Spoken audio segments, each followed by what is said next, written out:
And we are live, George, and Catherine Oh, has thank joined us you. as well. Cool, thank you. Good evening, everyone. Hope we're all doing well on this. No, it's not Friday. Thursday. We're mixing it up. So yeah, hope we're all having a good week. We are. We're all walking in a Kimmy Wonderland. Apart from she could have signed for another 9 years, but we'll come to that later. So we're gonna obviously chat about the best midfielder to ever exist in Kimmy Little. We'll chat about how we beat Chelsea. Evening, Gav. Hope you're tucking in.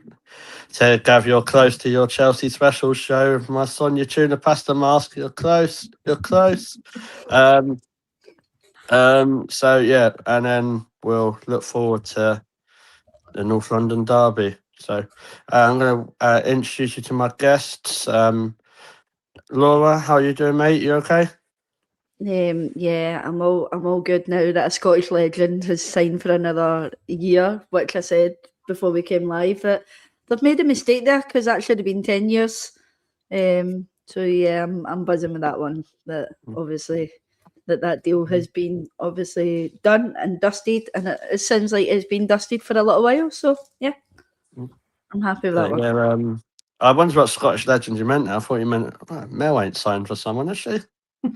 So yeah.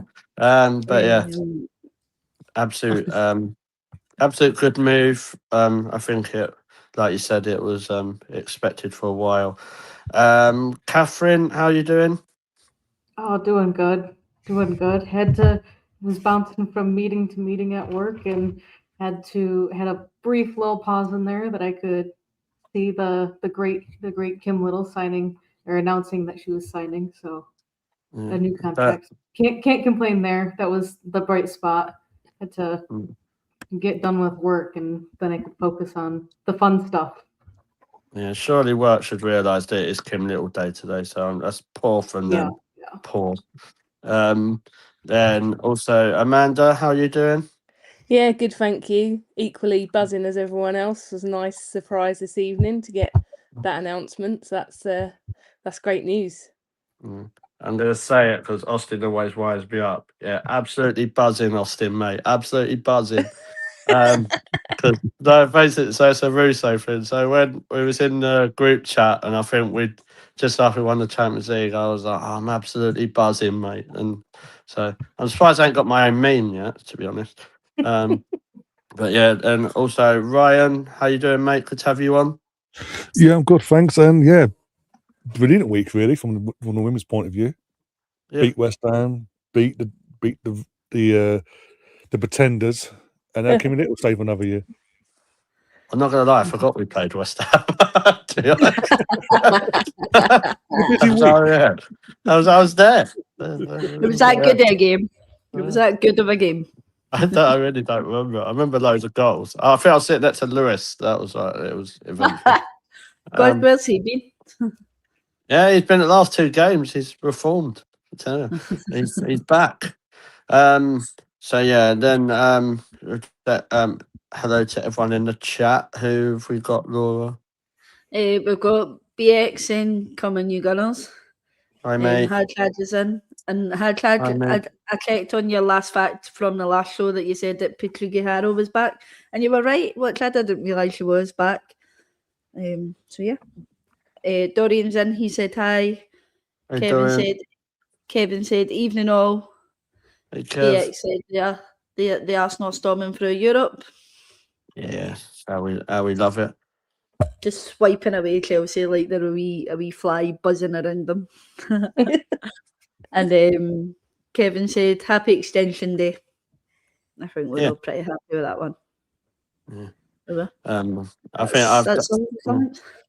I've done less swiping on my voiceover than we swiped Chelsea away the season. So I thought you were going to do it. I thought you were going to say you've done more swiping on Tinder recently. I was going to say, excuse me. You do know I'm getting married like next year. I know, that's why I was going to say, excuse me. Completely innocent, me. Right. Let's chat about the best midfielder ever to exist, the Kimmy Esther. of women's football. I would pull a Um, picture up, but it's saying I've got a bug in my computer, so I'm going to sort that one out. Not Spurs computer, is it? At this rate, is acting like a Spurs fan. Yeah. Cool. I'll start with you, Laura. Obviously, we had the interview today, the one-on-one interview for Kim, where there was some very, very silly billies out there, weren't there, saying, "Oh, she might retire." Like, obviously, Arsenal Football Club are going to announce the best midfielder ever to exist retiring just before North London derby. So how obviously that was not going to happen. So done the interview. She announced that she's not done yet, signing for another year. What's your thoughts? Yeah, as I mentioned when you obviously did the introductions, that we were happy with that one, but we also mentioned as well that before we came live, as you said, there was a few silly billies that used the R word. Oh, this could be the R word. I had confidence that that wasn't going to be a retirement. So yeah, I'm happy with that one. And obviously, being Scottish, it's nice to see that there's still at least going to be a Scottish person going into next season.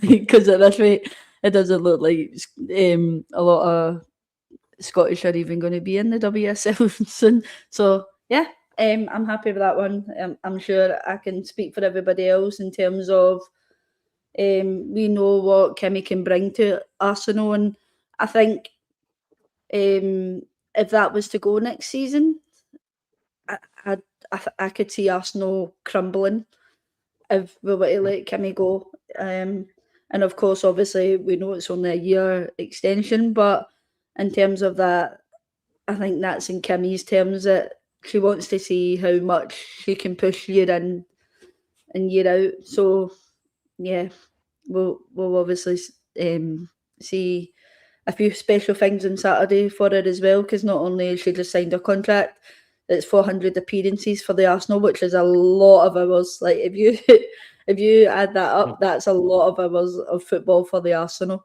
especially for Kimmy Little. So yeah, and I think it's like 177 goals as well. Yeah, exactly right. It's she's had such a prestigious career, hasn't she? Catherine, obviously, like just echoing what Laura said, we probably would crumble without her. I think like as when you lose a club legend, luckily we haven't got to do that. But obviously she played in the NWSL, didn't she, as well? And what's your thoughts on the Kim extension and way she's playing at the minute? She doesn't need to retire, does she? No, I don't think she needs to retire. I mean, I had voiced my concerns at the beginning of the season, just given her track record of like when she tends to get injuries, and which is always seems to be like towards the beginning of the season, better than the end. But I think it's exciting, and to Laura's point, to completely lose Kim Little and completely lose all of the leadership that she would have, or that she has at the club. It would be a massive transition on top of already going in through a transition with Renee fully being able to, implement what she wants to do at the club. And I think Kim had touched on it in the interview, because the question was asked, like, what is your relationship like with Renee, and the player coach relationship with that? And it's essentially a very strong relationship is what it boils down to. And I think Yeah. that could have jeopardized the future of the club if she did our word this at the end of this season. Not going to be putting that out there anytime soon. But I don't know. I think the fans had lost on, oh, they're going to do a live Kimmy Little interview, and that's going to be the end result to it. I'm like, do you know this club at all? Because for them to make that announcement video at this point in the season and the congestion of the games does not make sense. If anything, No. it would be I'm signing a new contract because I am still good enough and better than let's face it, 70% of the players in the WSL, if not 80%. Yeah, exactly. I thought And she I'm talking all positions, not just Yeah, midfielders. no. Yeah, I thought she was just going live to tell us she's won more than Tottenham, but I mean, it did get thrown out there that she has won 17 trophies. the dare is to do Tottenham. Ryan, I'll come to you. Obviously, like Dorian said, obviously Kim Little staying on another year does offer that stability when we are going to have some big moves in the summer window, doesn't it? Yeah, definitely. Again, it does. Even with the rumours of the Stanways, and then they've got the Leah Vaulty wanting to come back to the WSL, and it just takes a bit of pressure off not just the club but Renee as well. I've been saying this for a few weeks now on my watch-alongs and all that. Now we know that Renee's here for the long term, at very least, assuming everything goes well, for the next 3.5 years. It takes the pressure off her for at least another year that she doesn't have to replace. She's got that stability there, that leadership there, and experience in that midfield still. That everyone, be it the old what we call the old guard, the other experienced players, or the players that come into the club, respect and look up to. That's huge when you think about it from any club's point of view, especially when you're seeing the Pretenders, as I'm calling them this week. Basically, their captain wants to go to Man United. Apparently, he's working for United. I'm like, okay, and they're meant to be the best of the best English women's team ever, according to Barclays anyway. Only one team's done the quad, but it's not Chelsea. Only one team's done Champions League, it's not Chelsea. Evening, Gav. I'm waiting to pop up. I think he hides from my shows now because he's like, how much crap I give him. I think it's a brilliant move, and the R word that everyone's referring to. I agree, it would have been naive and stupid. And I think the announcement sounds like Kim as well. In terms of, we saw it in the parade back in May. She's a woman, a player of very little words. She doesn't like, even as captain, doesn't like to have the final say or have it all about her. She's very humble and likes to just get to the point, get in, get out. And I think that was pretty much summed up. Even because I see Nicola's question was asked from the host, Nicola, and she's just again straight to the point that I'm staying for another year. But it was very, not even rehearsed. I said that I'm staying another year. And I think it's a smart move. No matter what business we do in the window, come the summer, with outgoings and incomings, especially in midfield, it was key to keep her for at least another year. I wouldn't be surprised if she doesn't have, depending on how next season goes for her, because it's been, again, me and Catherine have been saying, especially at the start of the season, the amount of games she was playing at the start was concerning. Then she got her knocks, but she comes back and she's like, you see the difference. We have in the midfield when she's in it compared to when she's out of it. She is so vital. And whoever we bring in to long term take over her position in the long run, there's a lot of pressure taken off that player as well, whoever that may be. And it eases them in, gets them settled. So when the timing's right, whenever that may be, in the next year or two or whenever, the transition's easier. It's not just a matter of Kim, the announcement, Kim retires, whatever, this end of this season, and then we're throwing the next person to replace her under the bus and going, right, you've got to step up to the mark straight away. Whereas, as I say, this way, the person comes in, it's going to be understudy. Is the understudy. It's cool, calm, and collected, and we just get on with it. Yeah, no, I agree. Coming to you, Amanda, before we wrap up the Kim Little conversation.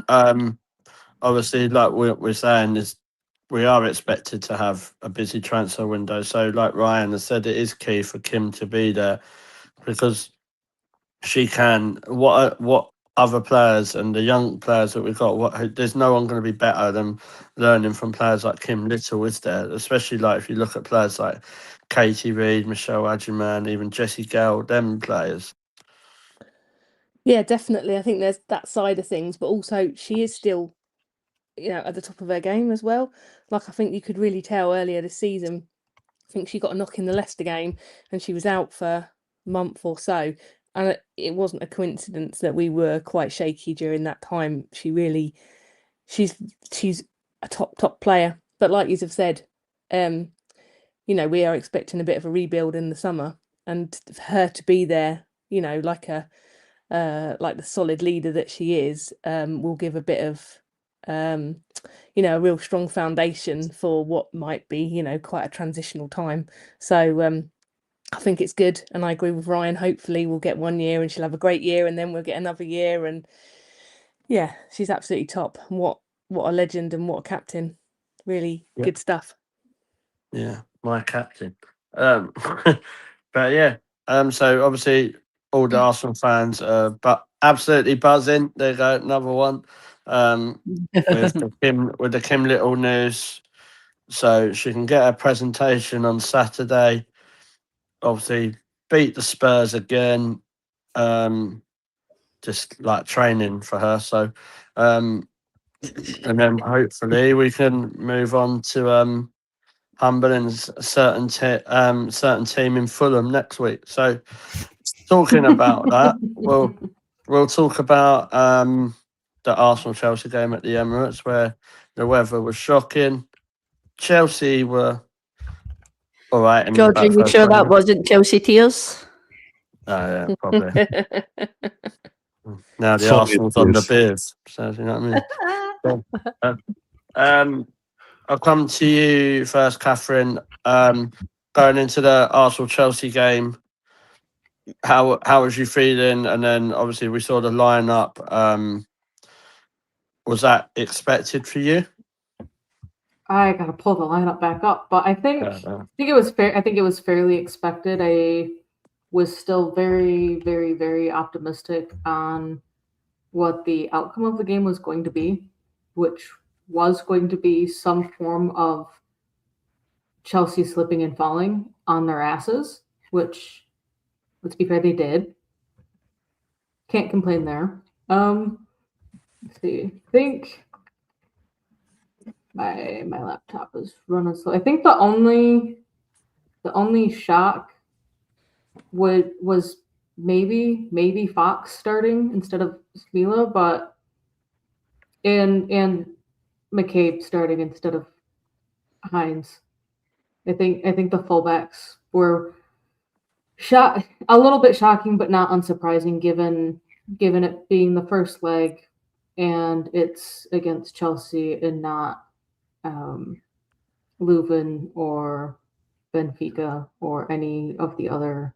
I don't want to call them lesser teams because they aren't lesser. It's just Man United.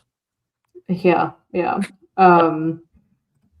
So I am glad that Smila did end up coming on.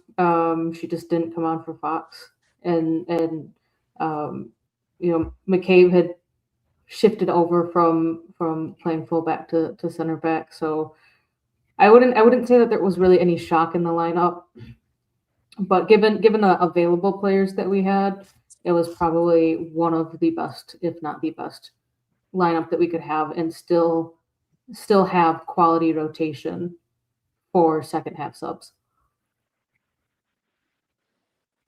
Yeah, no, I agree. Laura, coming to you about that with Cadena starting. Obviously, we saw with not very much pace how much Alicia Thompson kind of ripped her a new one, really. Was that a bit of a worry for you in the first, say, 15, 20 minutes? But then obviously at halftime we saw Katie move across and Taylor come on, didn't we? I don't specifically think that was just down to Laia Cadena's defending. I think that was specifically down to how hard Katie found it to track Alyssa Thompson, which we spoke about it on the watch along, that the reason Alyssa Thompson was put on that side was because Sonia Bonpaston knew that Katie wasn't going to be able to keep up with Alyssa Thompson's pace. And we all know, we say it time and time again, that Laia Cadena, yes, she has other abilities in terms of her defending, but pace isn't one of them. So I think Liar always seen herself caught out simply because Katie McCabe seen herself caught out as well. I wouldn't say it was. It's hard because, as I say, you can't just blame Laia Cadena for the way defending went in the first 15, 20 minutes of that game the other night. But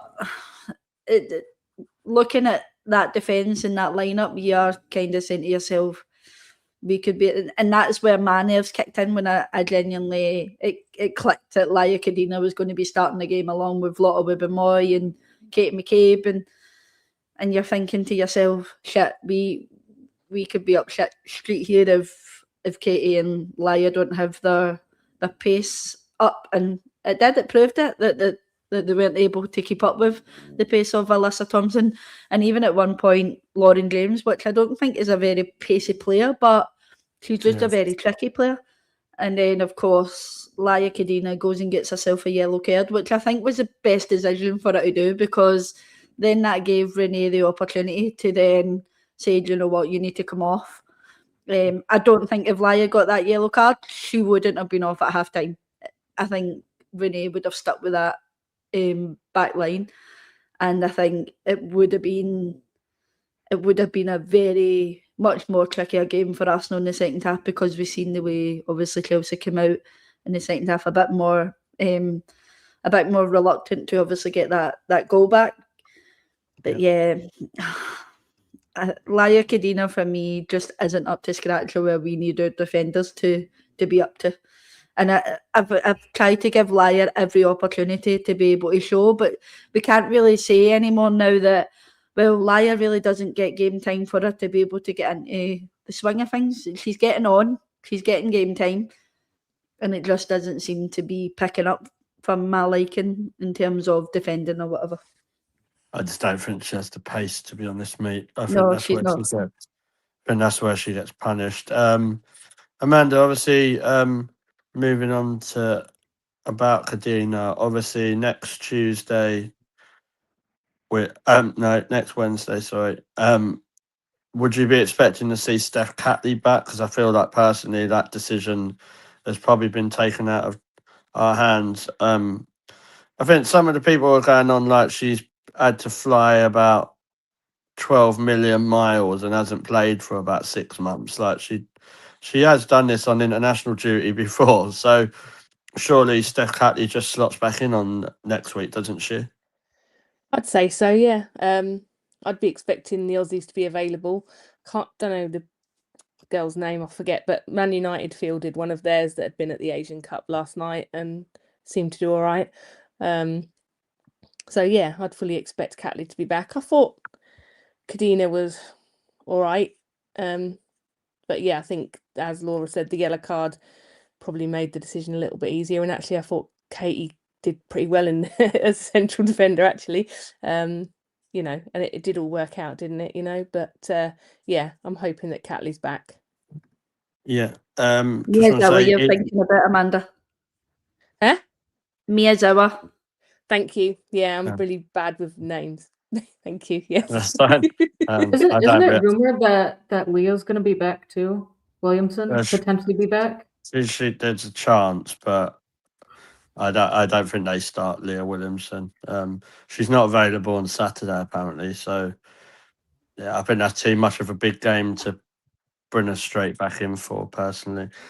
Just want to say evening to Darren. Hope you're all right, mate. What have you missed? Not much, just our captain signing a 1-year extension, as you do. And now we're talking about the Chelsea game where we all got soaked, but we saw us beat Chelsea. Keep tuned, Darren, because you're going to be shocked. You're going to be shocked. We're chatting Stina. We're going to be chatting Stina, and it'll be positive, Darren. So keep watching. And also morning to Mark as well. Mark is in as well. So yes. Yeah, Mark. Hope you're doing it all right, mate.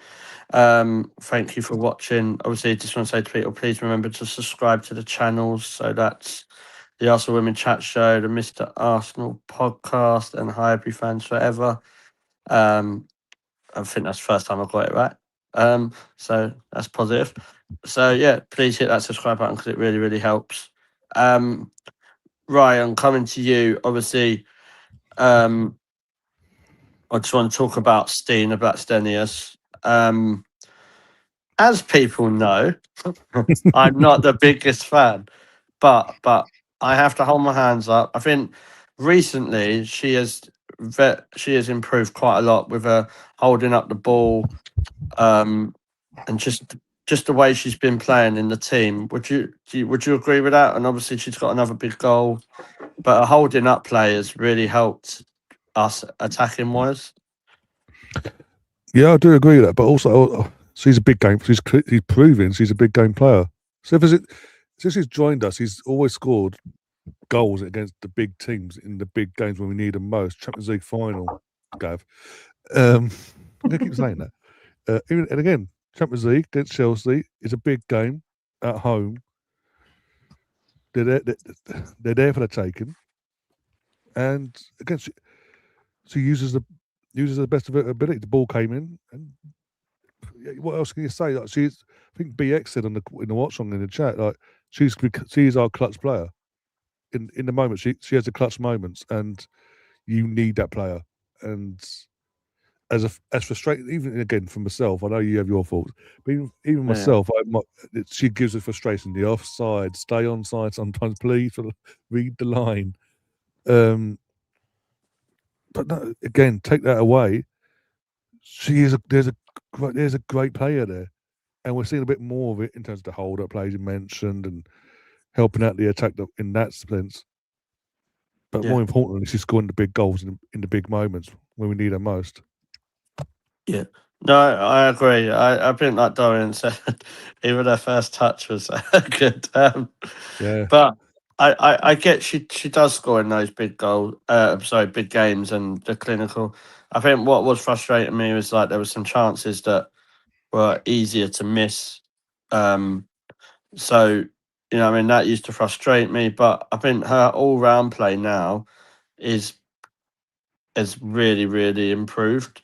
So do I think that, like, obviously you're seeing Russo drop back in the 10, Stina playing through the middle.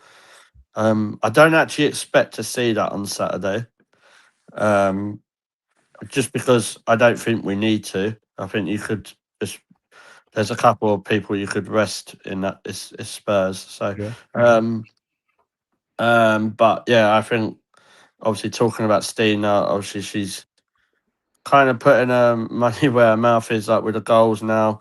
So then people like Darren and Scott will be happy because they think I have an agenda and hate Stina, which I don't. If Stina scored the rest of the goals of the season, I would not care because she's winning Arsenal games. So, but Catherine, Dorian asked you about your stat on the crowd. Yep, I did drop it in the chat, but for those of you that aren't on the women's chat show YouTube comment section, across the 4 games that happened in the midweek, there were 34,892 fans that attended the games. The Arsenal game accounted for 51.8% of those fans. So for those of you on Twitter who criticized Arsenal for only selling 18,000 tickets and having 18,000 fans in attendance, I'd like you to go look at the Old Trafford numbers because they didn't even break 8,000. I'd like you to look at the El Clasico because they didn't even sell out their stadium. Mind you, they're in a 6,400 seater, but they didn't even sell out. And look at Wolfsburg. Wolfsburg had like 1,600 fans in the stands. Like, sorry, I was watching a podcast last night on YouTube based on women's football. And there's this guy called Paul. He has this weekly thing of he has a dig, and his dig this week at Arsenal was, isn't it worrying that their attendances are getting lower and lower game by game? Hang on, against West Ham we had just shy of 30,000 on a Saturday, but on a Tuesday on a school night, not even a half term release, on a normal Tuesday night when it's school night for most kids that would want to go to that game. We've got 18,000 people in the stadium. Yeah. But And as you say, We're meant to have 51%. over 40,000 on Saturday, or it might even be Oh, yeah, higher now. But probably will be now as Yeah. well. But it's just the laziness from certain, not just from rival certain fans, people saying podcasters, saying like, oh, Arsenal, cheap shots. they went from selling out the Emirates and having 60,000 fans in the stands. Well, who was the opponent, and two, it was probably a Saturday. Yeah. A Saturday at a decent start time, not a noon start time. So there's different factors that have to go into that. I mean, someone had even mentioned they were like the tube strikes were scheduled to happen, and people were like, okay, well, if the tube's down, then I'm not going to be able to get down or get back home. So I'm going to say I can't attend the game, so I'm not even going to get a ticket. And then it's like, okay, yeah, they canceled the strike or whatever. I'm clearly not from England, so I have no idea what's going on over there other than what people are saying on Twitter about the tube strikes. But there's different factors that play into getting fans in the stand. I guarantee you, of the however many tickets Chelsea have somehow sold for the Wednesday night game, I will put a decent chunk of change out there and say that at least 55% of the fans in the stands will be Arsenal fans, because all I've seen from Chelsea in promoting games at the Bridge, and mind you, it's really just people walking on the street around the stadium. It is Arsenal players that they are putting up there, not their own players, because they know that, oh well, if we're playing Arsenal, we're going to be able to get more bodies in the stand. So I'd say from an attendance standpoint that Arsenal did pretty good. They if you take the other three games combine their attendance, the Arsenal Chelsea game had 1,282 more people than all three games combined. Old Trafford had the second most at 7,513. Yeah, man. I'm sorry. You're expecting Chelsea. You are expecting to do what Arsenal is doing and say, yeah, next season for the WSL we'll be playing at the Bridge. You can't even sell 9,000 tickets for anything. That's because they've got to respect the stadium. Yeah. They need to respect the stadium and it'll be fine. It will probably cost a lot more money to have the stadium open for the women to be playing there every single week than what they are going to be generating in ticket sales. And that's just the harsh reality for that little team that's in full. Sorry, even last season, they were walking the league. They won the treble and all, the invincible treble, whatever. They used our players as a promotion for the Stamford Bridge game. Yeah. Not their players. Us. Hi. But hey, Chelsea are bigger, apparently. Supposedly. Yeah. Just want to say hi to a couple of the new people in the chat. So please hit that subscribe button on the channels.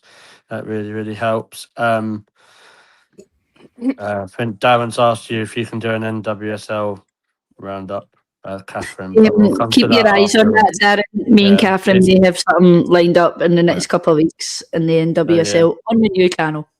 Yeah, so keep your eyes peeled. I'll come to you, Laura. Obviously, friend of the podcast, Chloe Kelly. What a girl. Since I excuse me. Yeah, she's good. You want me to backtrack on some of your recent comments? I'm getting to it.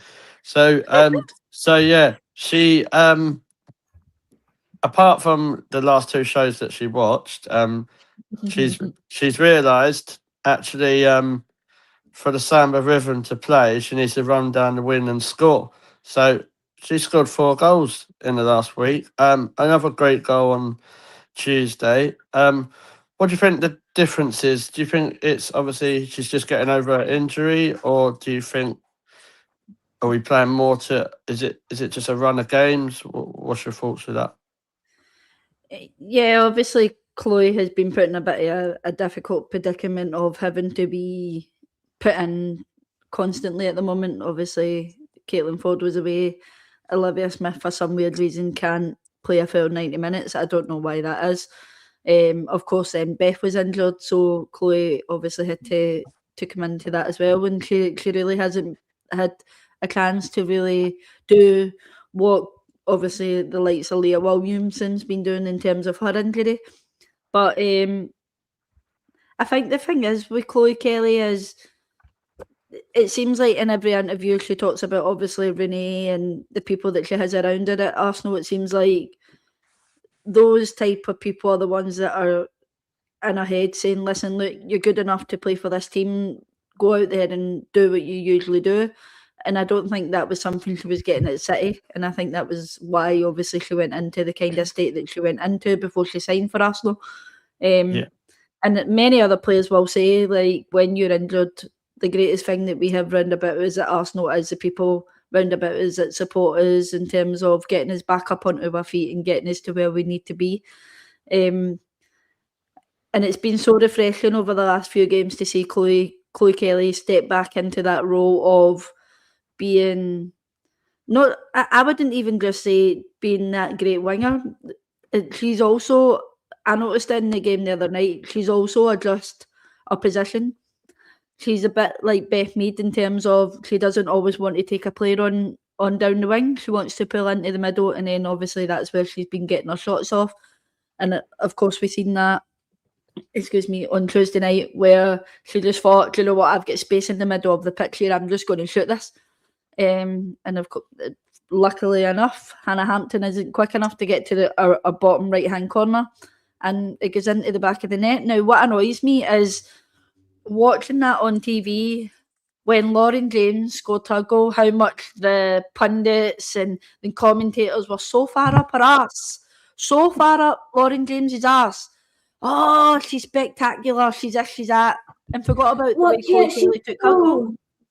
What can't she do? And forgot about how Chloe Kelly took her goal and how spectacular her goal was. But they didn't big that up the way they bigged up Lauren James's goal. So what was the two differences? What, because Lauren James tipped it over a goalkeeper? Yeah, No but offence, but Hannah Hampton Borba should have that saved goal. that. I will Yeah. say I did appreciate how quiet Jen Beattie was while her co-commentator was just going off on Lauren James. That's the one nice thing that I got to listen to, is just Jen Beattie being completely quiet. Well, Lauren James, what can't she do? She's the best thing ever. No, she's not. We'll come to Lauren James. I do like Austin's comment though. I do like that comment. But call me a genius, so yeah, keep them going. I wouldn't go as far as genius, Austin. Here we go. Yeah, hosts the show. She thinks she knows it all now. But yeah, coming to the goal. Obviously, Amanda, I've got quite a criticism with the Chelsea goal. Fine. I think we all know what Lauren James can do, right, when she's playing, including stamping. But we won't go there. But the goal, obviously, you see it and you think, oh, it's out of nothing. But surely Borba should be doing better with that. Yeah, probably. Like, I'd probably have to declare here that, like I've heard people say on this podcast before, there's just certain players that you just don't like. I think someone said they didn't like Stanway just because, for no particular reason, just because. Have that with Lauren James. Don't know why. Just think, nah, just so. Yeah, it was, it was decent, but yeah, Borba should have done a bit better with it. It's, I just find watching Lauren James play just meh.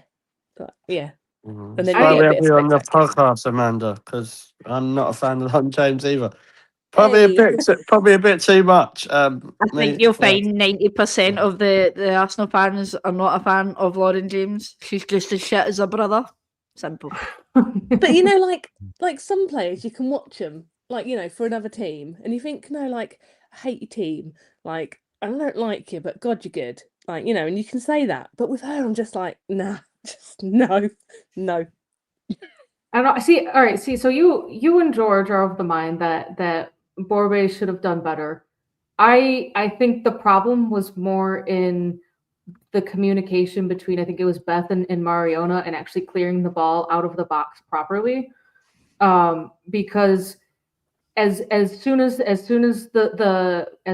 James was able to actually get the shot off, there, to me, I don't think any keeper could have saved that unless they were about 12 feet tall and had an absolutely massive wingspan to just be able to just raise their hand up and down. She just puts her save it. arm up. Like I don't get where people are getting with this. Like I think part of it though is that she I was think Van having to, like, Donsela run saves across that. from like one goalpost to the other and try and jump up. I mean, we've seen Zinsberger make, I don't want to say similar goal or similar mistakes / saves, or the Well, why didn't you just stick your arm out? there was no power. It just went over her head. It was Manu all over again. Personally, for me, like I I think Van Donsela saves that. I don't get everyone comparing Borba saying that she's our new number one. I think that's absolutely mental. I do think the weather conditions at the time did play a part as well in terms of the wind and the rain. Like literally, the ball's been lobbed in. She's trying to get across, and she just misjudged it at the last second. I've been one of the ones that's been very highly on shouting on Boba being at the moment very undroppable. And we spoke about this obviously the other night when Dorian was in, saying obviously Van Domsler over Boba in terms of how Daphne plays, and the two of them have very specific ways of playing in goalkeeping. And of course Dorian made the comment of Boba is constantly on a line, and I think that was a problem with that goal. She was too close to a line. She was too close to the post that obviously the ball had bounced under and was able to get behind Annika Bobby. And I think and that brought me back to Dorian's comment in terms of saying, I think you've got to come off your line for that in terms of getting to reach that, because you should have been able to notice that ball was, as you says, that there was no power behind it. There was nothing really behind it. But in terms of clearing that ball from that box, it should have been done better. Yeah, obviously we can come up to the conversation with the goalkeepers, but I think she's a decent goalkeeper. But I think people have short memories. Van Donsela is last season. Like we rushed the Van Donsela back to play in the Champions League final to win us the Champions League because she's that good. I think Borba's decent. Do I think she's at the same level when they're both fit? No chance. But maybe I'm in the Dorian camp in the minority. But I think one of the big don't things always that often also agree with Dorian, but I have to agree with him on that one in terms of, and even there, I know for the first goal, obviously the first goal gets dropped off, she comes off a line and completely misses it. There is obviously still little tweaks there that Boba has to make and get right, but as I say, Daphne does little daft things as well, and of course we know as well as when Manu is fit, she does little daft things. So the three of them all have their different things. It's just about obviously trying to get them to the best of their ability to be able to be a top class goalkeeper and not have us argue over who's going to be number one. Yeah, and I think she was lucky. Sorry, Catherine. I was just going to say, I think one of the biggest things to also remember is that being a goalkeeper is one of the hardest spots to get back when you are coming back from injury, because you don't play for 60 minutes and then you swap out like you do with any other outfield position. So it's you are in the net for 90 minutes or you're not. And that's, I think, one of the hardest things of like, we're not going to see, you know, Borwe play the first half and then Daphne come on in the second half. Like, it's just not going to be seen. It just, you want to save that sub. I mean, unless, you know, massive injury happens, but it's like, that's where it's like, okay, so when will Daph come back and when will she be in the starting spot? But right now, based off of maybe some of it has to do with the backline defensiveness as well as the keeper, but if you look at just the clean sheets and the even just the how goals were conceded this season so far, right now I still have to tip my hat to Borba to be starting. But that's also because Daphne's been out and recovering from injury and getting a game here, and then all right, now it's international break. Like, it's a hard right now. I think having that keeper spot and saying this is the position I want to play is probably one of the hardest things, because you could be called up to your national team as a, you know, the second or third choice keeper for the World Cup, and you'll never play a single minute. Yeah. Evening, James. Hope you're all right as well. Obviously, going on to the obviously Russo goal, Ryan. It was a really, really important goal, obviously, but I think it was more a sucker punch, wasn't it? Because when it was 2-1, it was very tight, wasn't it? So having that 2-goal lead going into Stamford Bridge next week is so important, isn't it? Yeah, I agree. And in terms of, obviously, as you say, the 2-1, it's tightly contested. It's tense. The longer it goes on, if you finish 2-1, they've got a chance deal, as far as I'm concerned, going into the second leg. Whereas now 3-1, 2-goal cushion, they have to beat us by 3 clear goals to go through in 90 minutes or in general. I think we've got, not completely, but I think we've got 1 foot in that semi-final, as long as we're professional in the second leg, which I think I've got 99.9%. I believe we will be. I think that could be the biggest goal of the season as it stands, in terms of just as confidence for Russo, because Russo's not had the most prolific in terms of goal scoring this season. But like we said about Stina doing the clutch player, she does score in the big games when we need them. Not as much as Stina, but still. I think the way she took it as well. The ways, I mean, who's it passed? Is it Kelly? I can't remember who passed it to her, but It was Stina that put the ball through. it was again Stina, but it was an amazing assist. Don't get me wrong, but she gets her ball at her feet under control, and that just doesn't give Hannah Hampton a chance to position herself. Just has the shot, and that's what you want from your striker, wherever it is in the box, especially in their moments. And yeah, brilliant. I'm as I say, I'm absolutely ecstatic. And yeah, I think that goal is the difference between us having the tie all but done and having us go into next Wednesday at 2-1, panicking and stressing. I think it calms our nerves a bit. We're in control. We have more control at semi-final. Everyone's going on. They get an early goal. Okay, they get an early goal. They've still got to score 2 more goals and not concede against us. And based on this season, when we played them 3 times now, in the 3 games we played them, we've been the superior team in performance-wise in every single game. We got robbed of a win against them at the Emirates in the league from a handball, even though it literally hit her stomach. It was a handball, and then the offside. We battered them at their bridge for the first one, and God knows how long.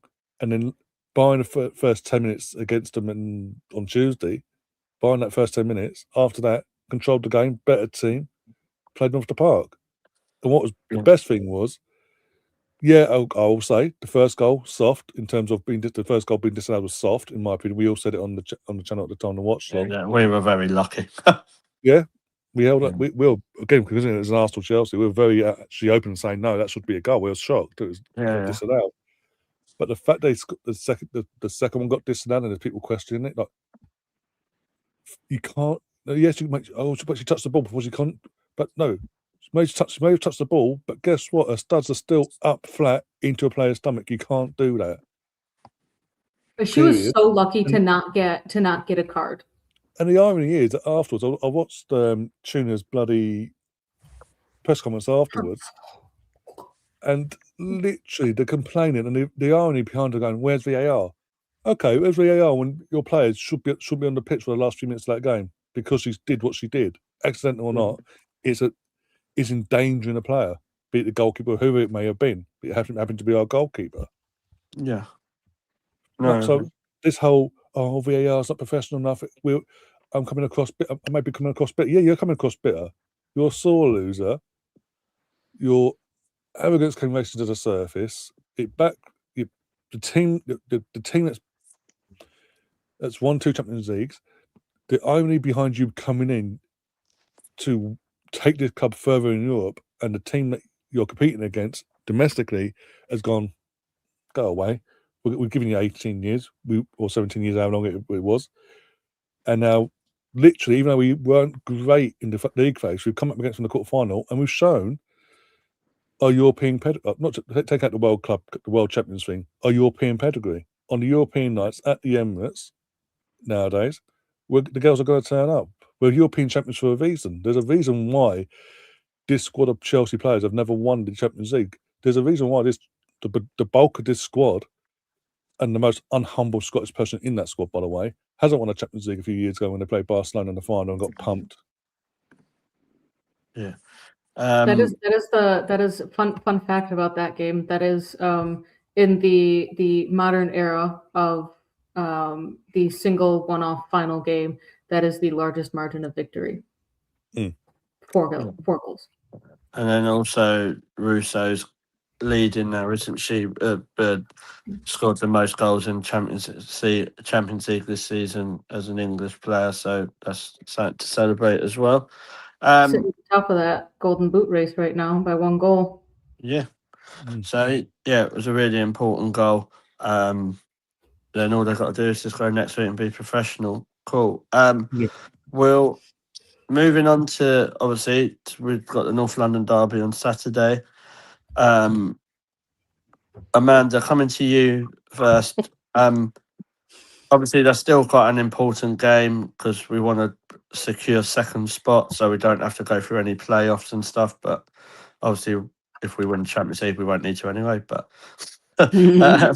but all jokes aside, we want to secure second. Obviously, you want to be beating Tottenham in North London derby, especially in front of a big crowd. How are you feeling about that game? Do you think we'll have many changes? I think we're probably going to see some of maybe a couple of the Aussies, at least on the bench, I guess. I'd really like to see Samila get a start again. I think she did really well against West Ham. But I don't think we'll get too many changes. I don't think we're going to see Williamson back, maybe save her. But no, I'm really looking forward to it. I think it should be an absolute banger. I'm really looking forward to going. It's decent kickoff time as well, so don't have to get up too early. So yeah, happy days. Looking forward to it. Yeah. I think it's a good opportunity. We were saying about Daphne. I wouldn't be surprised if Daphne gets a game on Saturday. I think she's trying to get her fitness back, if they want to get her back playing a couple games, so Saturday could be the game for that. Laura, coming to you, obviously we could probably rotate a couple of players, couldn't we, on Saturday? Obviously Livy Smith didn't start, but maybe that was due to carrying an injury. But do you think she'll start on Saturday, or do you think they'll hold her back to try and attack that Chelsea defence on Wednesday? Because I think they would be petrified by her pace, wouldn't they? Yeah, I wouldn't be surprised if obviously we start Olivia Smith through in the 10 possibly, and in the role that Alessia Russo has obviously played, and maybe give Alessia Russo a little bit of a break. And if obviously Olivia Smith is in wanting to come off, then obviously Alessia Russo can step on and take that role. But I think she deserves a little bit of a break because as much as she hasn't, as Ryan touched on, she hasn't been prolific on goal scoring, she has still been a most important part of the way Arsenal play in terms of build up and stuff. But to be honest with you, I'm not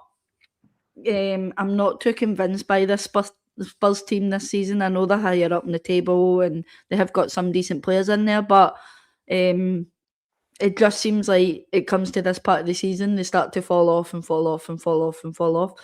And I think, and this was a pivotal role of us on Tuesday. Now, we went to the bridge and we looked at our bench and we thought, Jesus Christ, like, we can really struggle with this game. And it was all about, oh, how strong is Chelsea's bench and blah, blah, blah. And I looked at Tuesday and I thought, the roles are reversed here. Our bench is much more superior than Chelsea's bench. And I genuinely think that, obviously, going against Spurs on Saturday as well, that our bench is much more superior than Spurs' bench is going to be. And I think Bethany England is also injured as well. If I'm making that up, then somebody said the other night that in the watch along that Bethany England is obviously out injured for them. I don't know how much of that is true, so she won't be obviously playing, so their captain's out. But yeah, obviously if Caitlin Ford is fresh, then start Caitlin Ford over Chloe Kelly, and then get our wingers to tire Spurs out, and then bring on Chloe Kelly on the wing, and then she can obviously do what she does. Mariona, I think Mariona needs a break. Like she's looking really, really tired. And I think the other night that showed 100% through Mariona. I don't know, as I say, I don't know what's going on there. That if she just didn't click the other night for me. So I think maybe Mariona needs a wee change. Obviously, in the back line, we could maybe see Steph Catley coming in to replace Laia Cadena. If she's also fit and ready to go, then maybe have first start. But apart from that, I don't really want to see a big, massive change. But just a couple of people maybe getting a rest, and that's it. Yeah, I wouldn't mind that. I can't believe I'm going to say this, but because I think for the rest of the season we need as much of the squad be firing as possible. But I wouldn't mind seeing Ford get some minutes, because I think she still can offer something for the rest of the season. And I might be wrong, Mark might be able to correct me, but I think she didn't have the worst tournament. I think she played quite well, was it, in the semi-finals? So could she come back? And I'm not saying start, obviously, but I'm saying, like, it's an option, isn't it, to freshen it up maybe, like, for the last 15, 20 minutes. Yeah. It doesn't mean you have to... It means you don't actually have to play Beth Mead or Olivia Smith for 90 minutes. Yeah. So yeah, I totally agree. And obviously as well, it doesn't look like Kyra Cooney-Cross has come back yet from obviously being away. No pictures has been put out or whatever. It was only Steph and Caitlin pictures that was put out today. I thought I saw her on a different set of pictures. Or at least that they said that all of the Aussies were back, which is only 3 of them, but that all 3 were back, at least in London. We'll obviously find out tomorrow in press conference who's available, who isn't, and then of course, but I really can't see Leah Williamson being back in this half. I know they're trying to get her back before this half of the international break, but I really can't. I don't want to be risking Leah Williamson anytime soon. If this injury is ongoing for Leah Williamson, as I said the other night when I was hosting the show the other night, Arsenal need to have a serious chat about Leah Williamson in terms of this injury. If it's ongoing, do we need to wait till the summer until she gets there and it's possible surgery to correct what's going on? Or is it a case of Arsenal having a chat with Leah Williamson and saying, listen, if this is an ongoing issue, we need to manage your minutes. We can't have you playing full 90-minute games as of right now. We can't have you doing it. No. I'm a bit... Dorian and Darren are It's like Wimbledon in the chat. That's fine. But I'm a bit confused. Kev's message has confused me. He said we've lost a striker and Hunt's injured. Yeah, so Hunt is injured for them. She's due to go through. She's a But defender he for said them. we. He said we.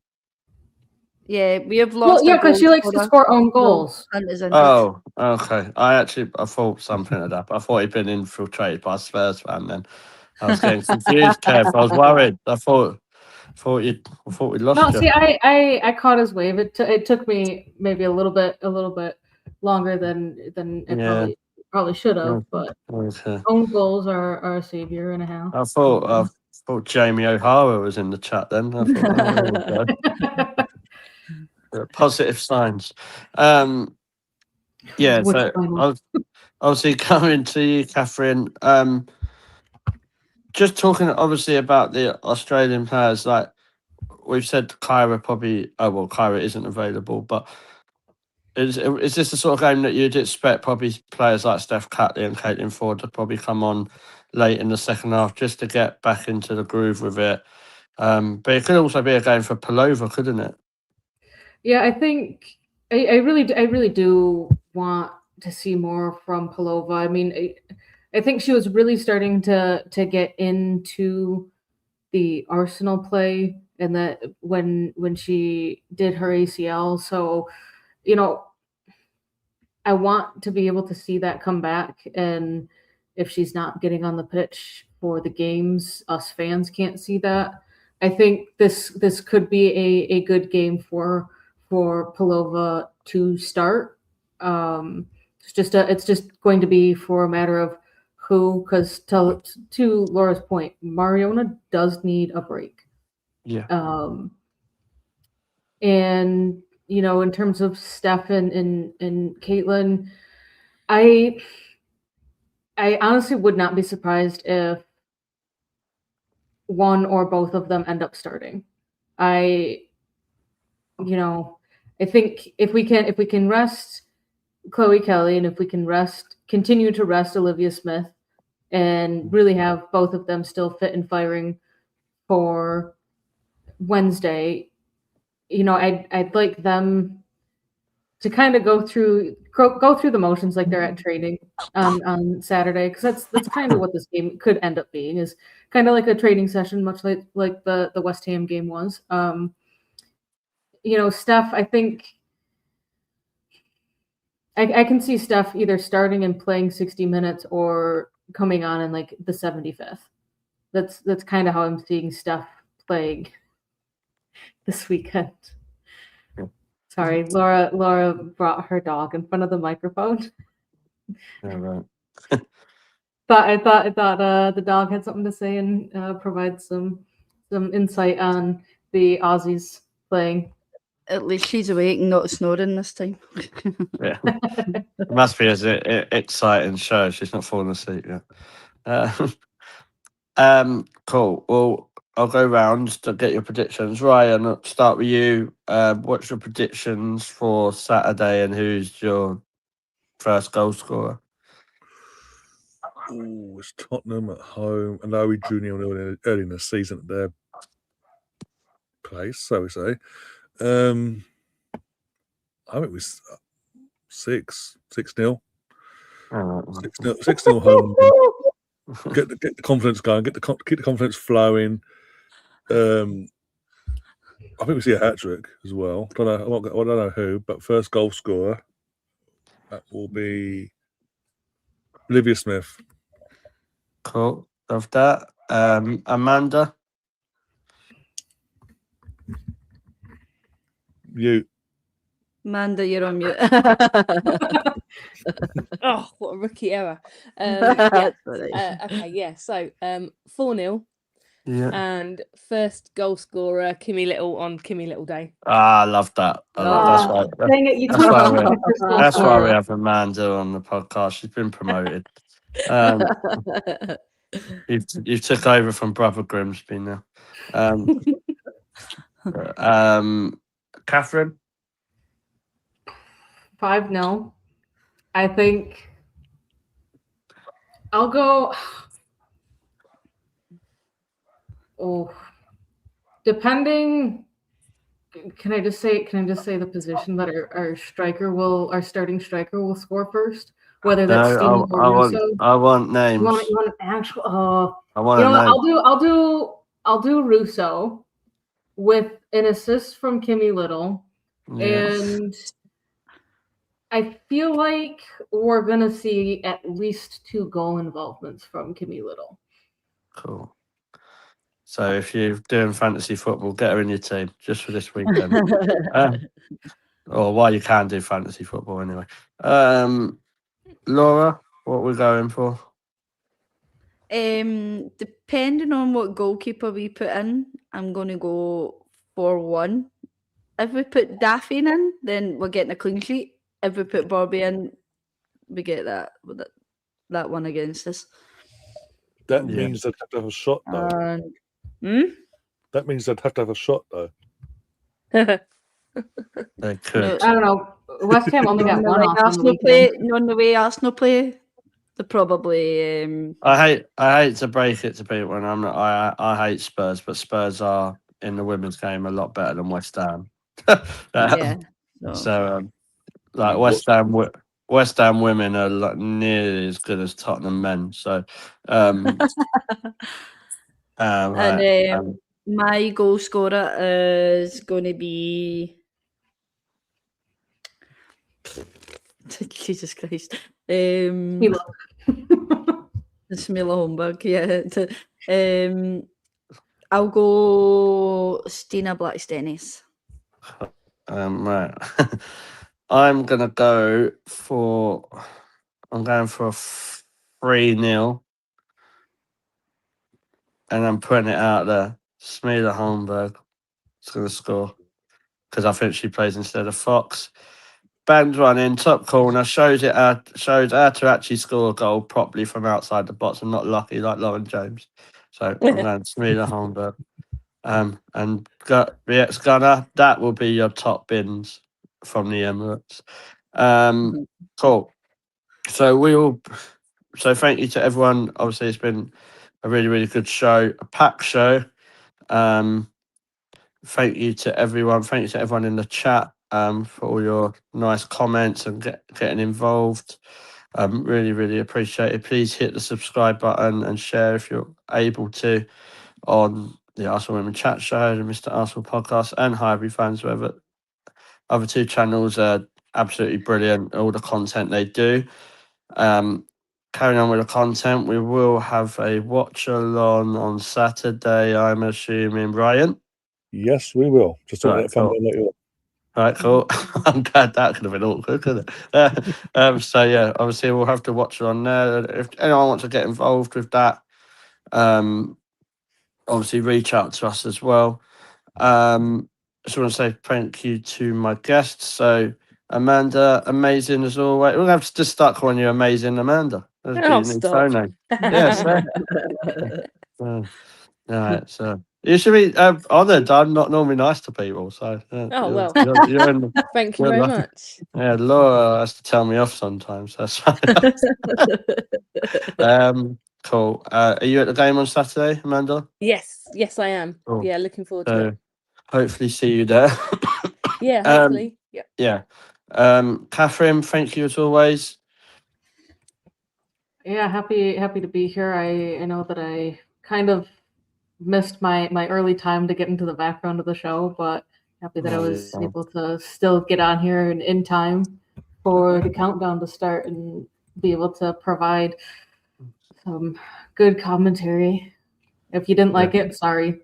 You're like the Kim Little. Get over it. Get over it. I'm on of the any of podcast, these Catherine. channels often, Always reliable. But yeah, and Laura, thank you for everything you do.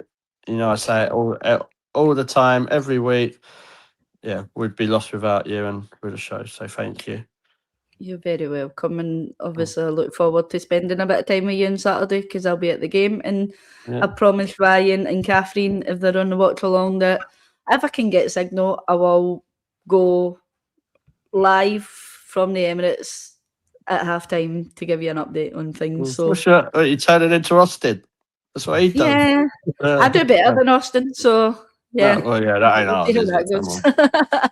that goes. Austin So, just yeah. hops in when the goal happens and then screams and then disappears. Yeah.